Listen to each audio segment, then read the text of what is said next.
There's no such thing as sight reading. And there are no paid endorsements here.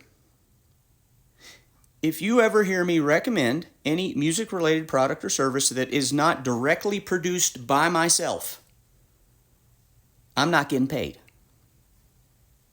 I've never accepted any kind of payment for any kind of endorsement, and I never will. And the reason is because my students have to be able to trust me.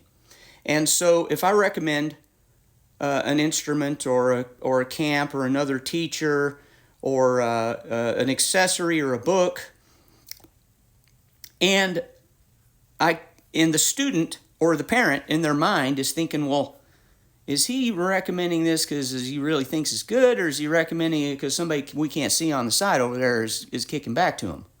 Well, that gives the appearance that my integrity has a price tag attached to it.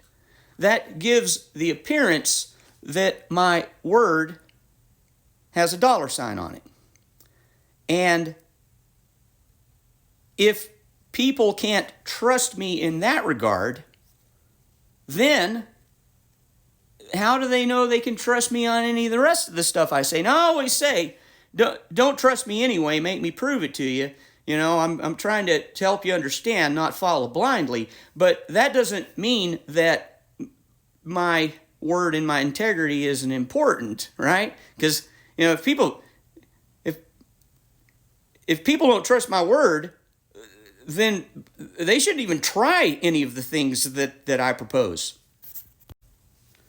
Now, it's not that it hasn't been offered.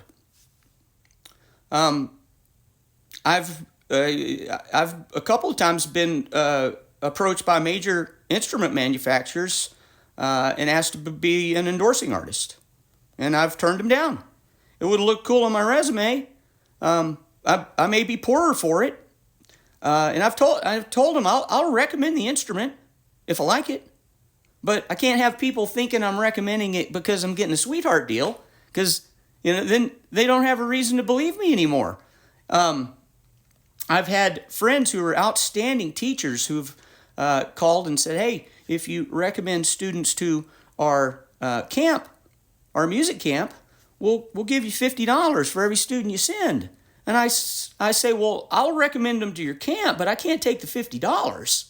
Because how do they know if I'm sending them because I believe in the camp or if I'm sending them because I want the $50? How would they know that? And they say, well, the students won't know. Well, but I'll know. I'm going to know. And just the fact that we would hide it from them demonstrates the problem. I had the roadman from a music store approach me one time, and he said, hey, Dooley, if you send all your students to our store, we have a special price list for you. And he gave me this book. And I opened it up, and it had a list of all the accessories and in the music, and it said retail price, and there was a column of a bunch of big numbers, and then it said your price, and it was all a bunch of zeros. I was like, are my students going to get these prices? Well, no, they're going to get the column on the left. Yeah, I can't do that. Now, this is not a commentary on the behavior of anyone else. I understand that these kinds of deals are very common in this business and in other businesses. This is just what I do. I'm not talking about anyone else. This is what allows me to sleep at night. But for my students, if I recommend that you buy or pay for any other product or service, I actually like the thing, believe in the thing, and I'm never just going to be a paid shill. My name's Mark Dooley. I've been a private music teacher for 36 years, focused on practical theory, music literacy. If you'd like to hear more, follow me. If you like lessons, contact me. If you can learn how to read words, you can learn how to read music.